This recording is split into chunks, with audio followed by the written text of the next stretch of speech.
The wind howled like a beast starving for flesh, dragging snow across the frozen dirt like ghostly claws.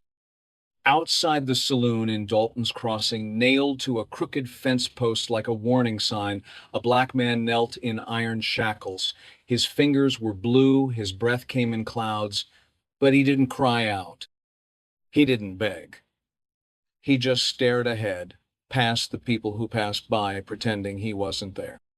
Sheriff Ames said he'd been caught running from a plantation down south. Said he'd teach the town what happened to runaways. So he left him out there, shirtless, for the third straight night, with frost biting through to the bone. Inside the general store, Miss Lorna whispered, "That man's gonna die." Her husband looked away. Preacher Thomas offered a prayer and then closed the church doors early. No one wanted to be the first to defy the sheriff. No one except the blind boy. 12-year-old Eli never saw the man, but he heard the silence. He felt it throb in the floorboards. He smelled the smoke of something wrong. That night, as the town buried itself under quilts and silence, Eli crept outside with nothing but a match, a bit of oil, and the memory of warmth. He was just a boy, the man was just a slave, but fire when shared has no master.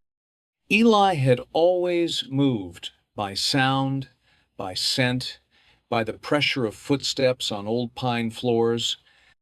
Born blind, he learned to see differently how the air changed when someone held back a truth, how silence pressed down on a room heavier than any noise. He had also learned fear. His father, Jonas Tripp, was a man who never raised his hand in kindness. But that night, as the cold carved lines into the town's sleep, Eli didn't fear his father. He feared what would happen if no one lit a fire. He crept from the side door just past midnight.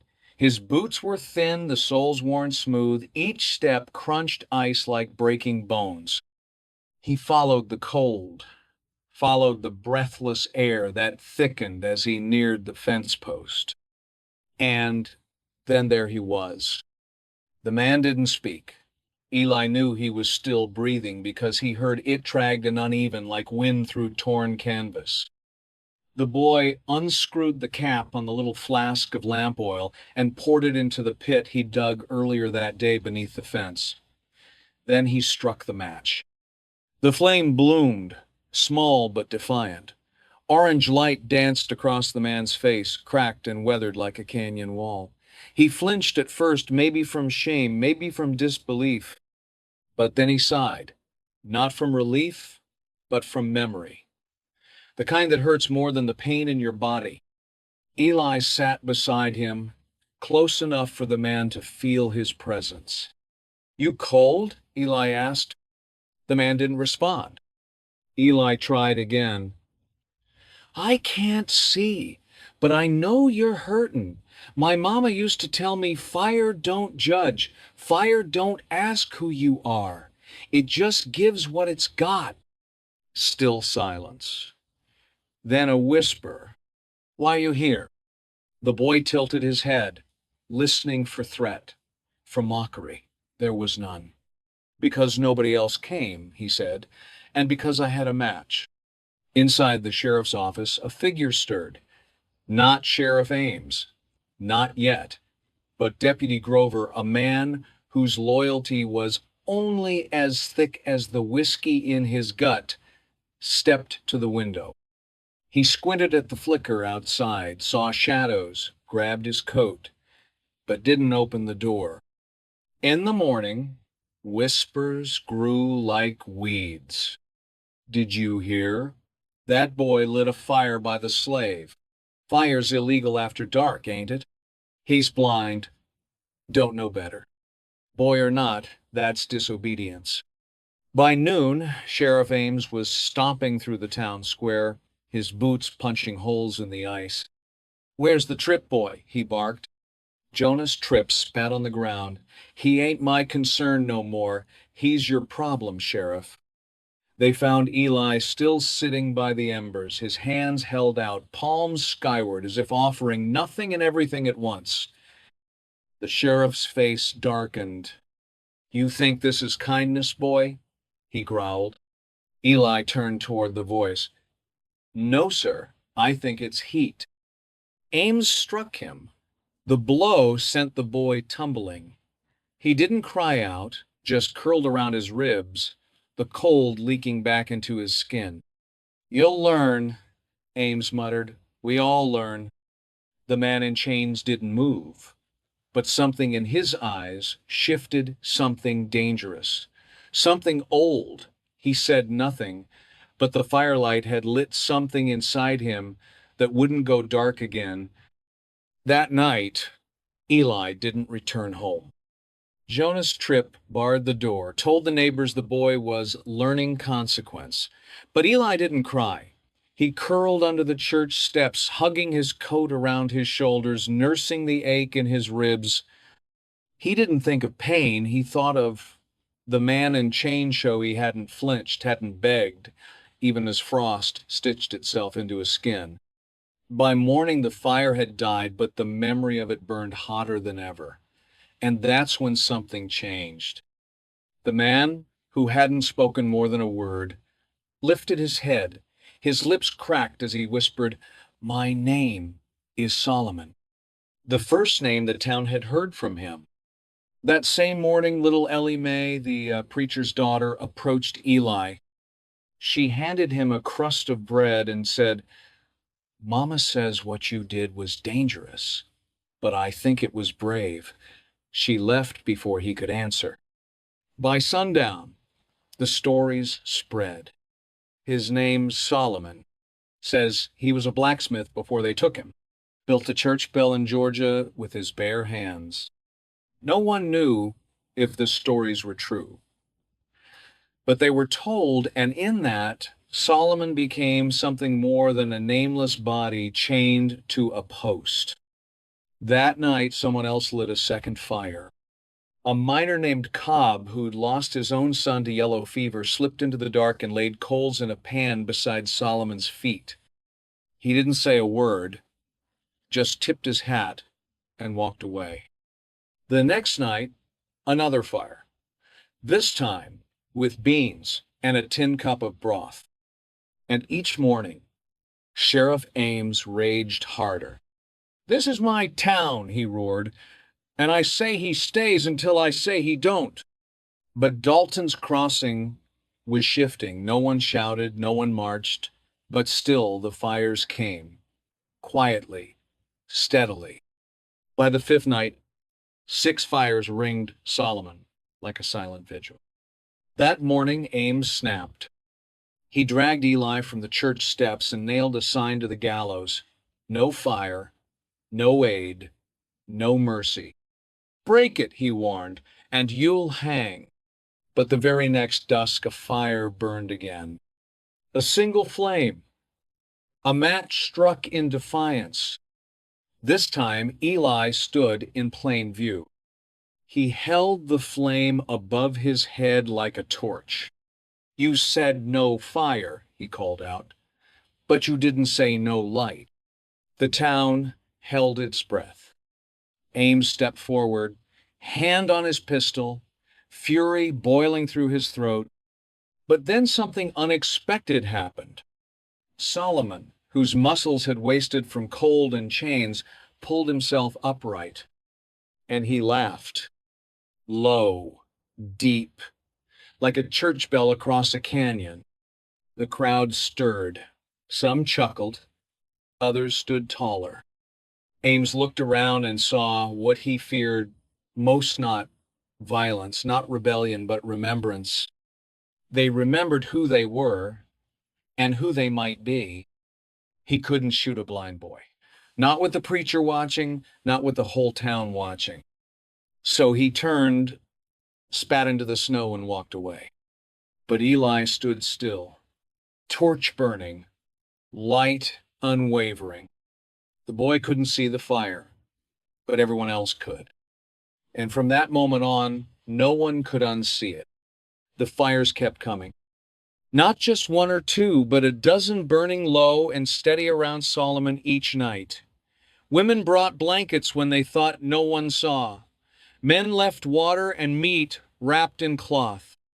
Children, emboldened by Eli's stand, came just to sit beside him in silence. No one spoke of freedom, not openly, but it clung to the air like smoke. And then, one morning, the chains were gone. Not broken, removed. The cuffs lay open in the snow like dead spiders, and Solomon sat beside them, rubbing warmth back into his wrists. No one saw who did it. No one claimed the act. But every soul in Dalton's Crossing looked at each other differently that day. Sheriff Ames was gone before dawn. His horse missing, his office ransacked, and inside his desk a note: "You govern men, not ghosts." The preacher read it from the pulpit, his voice steady. No one laughed. Solomon did not leave. He stayed by the fence post, as if still bound to it, not by iron, but by something deeper. He spoke little, but when he did, people listened. And when he lifted the church bell, the bell no man could lift, and hung it with his own hands, the town began to call him Mr. Solomon. Even Jonas Tripp, who once denied his son shelter, began to nod at the man in passing. He never apologized, but he left a pair of boots beside the fire one night. Solomon wore them the next morning. Still, not all hearts thawed. One night, as the town slept easy for the first time in months, fire came again, not from kindness, but hatred. The livery stables caught first, then the general store, then the church. Flames painted the sky red, turning salvation into smoke. They came like shadows riders in gray coats, bandanas hiding their faces. They threw torches, laughed like wolves, then vanished into the pines. The town panicked, but not Eli. He stood barefoot in the snow, head tilted, as if listening to the fire itself. "Mr. Solomon," he cried, "the church, it's burning." From the far end of town, Solomon turned. He ran, not away from the fire, straight into it. He broke down the chapel doors as the steeple caved. He lifted the pulpit, cleared debris, and pulled two children from the smoke-stung pews. Eli heard the crowd gasp, but he didn't stop listening. He focused on the rhythm beneath the panic, the cracks of wood, the breathless pace of Solomon's lungs. And then silence. The roof collapsed. Solomon was still inside. The blaze roared like judgment, swallowing the chapel in a wall of flame. The town stood, helpless, mouths open, feet frozen as embers lifted into the black sky like fleeing prayers. Then something moved. Through the smoke and ruin, a figure emerged. Coughing, limping, clothes scorched, skin blistered, but alive. Solomon staggered out of the wreckage with one arm shielding a small boy against his chest, the other wrapped tight around Eli, soot smearing the boy's cheeks. He had found him Eli, who had crept inside while the others screamed, thinking he could help. Solomon had carried them both. The town rushed forward. Preacher Thomas dropped to his knees. Mrs. Lorna wept openly. Even Jonas ran scooped his son into his arms, sobbing words he hadn't spoken in years. "I'm sorry, boy. I'm sorry." But Solomon said nothing. He knelt in the snow, one hand gripping the cold earth, the other pressed over his own side where blood seeped through burned cloth. The next morning, the town gathered in silence outside the blackened remains of the church. Solomon lay inside the parsonage, bandaged and breathing shallowly. Eli sat beside him, holding his hand. And then, in a voice raspy as wind through ashes, Solomon whispered, "I once forged chains for horses, strong ones. Never thought I'd break chains with fire." He smiled, just a twitch of the lips, and added, Funny world. Eli squeezed his hand. You didn't just break 'em, you melted 'em. For the first time in living memory, Dalton's Crossing held a town vote. Not for mayor, not for taxes, for forgiveness. They wrote Solomon's name in the ledger of free men, gave him land beside the river, built him a new forge with hands that once looked away. And when spring came, the first bell he cast rang for every birth, every wedding, every death. But his very first chime was for freedom. The bell became more than iron. It became memory, echo, spine. Every morning, its sound rolled over Dalton's Crossing like a river over stone. Not loud, but firm. Not shrill, but certain. When it rang, people stood still out of reverence, not ritual. Solomon never left the town, though he could have. He was offered land further north, even a place in a delegation headed to Washington. But he said, I've had enough running. This place taught me pain, and then it taught me grace. That's a full life. He built his forge beside the water, where wind cooled the steel faster and fish jumped from time to time like punctuation in a story he never finished telling. He hired locals, young boys, widows, even a limping Confederate deserter who had once spat at his feet. When asked why, he answered, because we're all cooling off from a war, one way or another.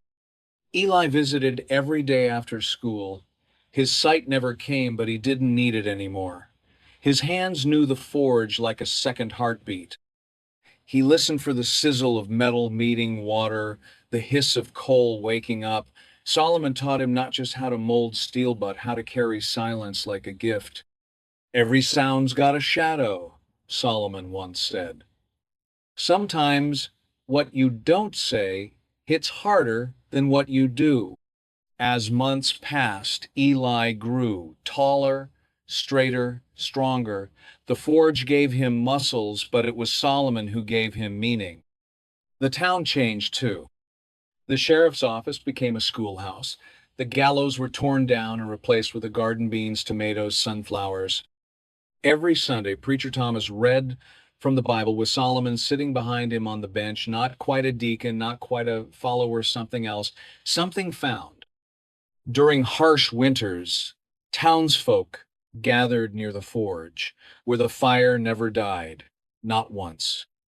It became tradition to leave a log at the door in thanks, no names, just wood, fuel for whatever came next. But the past never vanished entirely. One cold evening, years later, a stranger rode, incoat dusty, face scarred, eyes sharp like cut glass. He walked straight to the forge and stared at Solomon without blinking. You remember me? The man asked. Solomon wiped his hands, looked him over. No, he said. You should, the man hissed. I was the one who dragged you from the river, brought you back in chains. Solomon studied the man a moment. Then, without anger, without pride, he simply replied, Then I thank you. You got me here. The man blinked. What kind of fool thanks a captor? Solomon didn't answer. He turned to Eli, handed him the tongs, and stepped aside. Fire's yours now, he said. Then he walked into the snow, back straight, unhurried. Eli stood silently, the weight of the tongs in his hand heavier than any tool he'd held before. He didn't say a word. Didn't need to. The forge still burned, casting orange light on the walls, on the bell molds, on the boy who had once lit a single fire in the dark. The stranger lingered at the doorway, his breath fogging in the cold. He glanced at Solomon's retreating figure, then at Eli, who faced the flame with eyes that couldn't see but missed nothing. Something inside the man shifted. He didn't speak again, just turned, mounted his horse, and rode off into the coming night. Spring returned with shy steps. Solomon's steps slowed. His hands, once iron-strong, trembled when he lifted the hammer. He no longer shaped metal. He shaped memory, stories, lessons. He sat under the cottonwood tree most afternoons, telling the town's children how fire could both destroy and save, how a blind boy taught a chained man to see again, how silence can be louder than thunder if you sit still long enough. One day, Solomon didn't come to the forge. Eli found him seated beneath the cottonwood, head tilted to the sky, lips parted as if about to speak. The wind moved his coat like breath. He was gone. No funeral. That wasn't what he wanted. Instead, the town rang the bell. He'd forged 27 times once, for each child he'd taught, each storm he'd stood through, each soul he'd freed by example alone. And when the last chime faded into the hills, Eli lit a fire, not to warm the town, but to carry Solomon home. They say history is made by kings and generals, but sometimes it's written in snow, in quiet, in the small choices no one sees. A boy without sight gave a man without freedom the one thing no one else dared offer: warmth. Not just the warmth of fire, but of recognition, of being seen not by eyes, but by soul. Eli never led a revolution. He never carried a gun or shouted from rooftops. All he carried was a match, a moment of courage, a whisper in a town full of silence. And that was enough. Solomon, once a number in a ledger, became a name in the hearts of many, not because he fought back with fists, but because he stood tall when the world tried to keep him low. His strength wasn't just in muscle or metal, it was in mercy, in knowing when to hold on and when to let go. Forgiveness, they learned, is not weakness, it's fire. The kind that melts chains, the kind that remakes people, towns, futures. Dalton's Crossing didn't become famous. It didn't appear in textbooks or earn statues. But for those who lived there, and for the children of those who listened, it became something greater. A place where light broke through winter, not in thunder or war, but in a boy's quiet act of rebellion. And somewhere, in the hush between snowflakes and sunrise, a bell still rings. Not to mark time, but to remind us what it means to be human.